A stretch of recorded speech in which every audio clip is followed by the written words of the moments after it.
আসার কীভাবে সম্ভব আমি জানি না, অবশ্যই তোমরা জানা থাকলে অবশ্যই কমেন্টে জানিয়ে দিবা।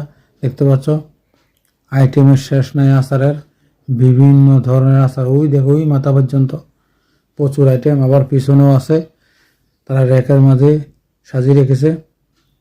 প্রিয় বন্ধুরা, কেমন লাগলো আমার ভিডিওটা অবশ্যই কমেন্টে জানিয়ে দিবা। আশা করি সবাইকে দেখার সুযোগ করে দিবা।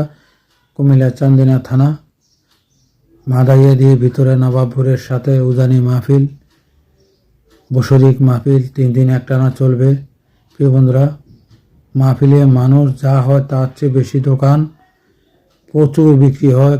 কেননা এক রাতেও মানুষে অনেকে 1-1.5 লাখ টাকা বিক্রি করে এক রাতে, কেননা শুক্রবারে বিক্রি হয় বেশি, প্রচুর। প্রিয় বন্ধুরা, যারা দূর দূরান্ত থেকে আসে, এলাকার মানুষ সবাই যে আর যেটুক সম্ভব নেওয়া সম্ভব, যেটুক তাদের ক্ষমতা আছে, তারা 5 জন 10 জন সবাই নিয়ে যাচ্ছে, নিয়ে তাদেরকে 3 দিন খাওয়াবে, থাকা খাওয়া ফ্রি। সবাই মেহমানদেরকে সেবা যত্ন করে।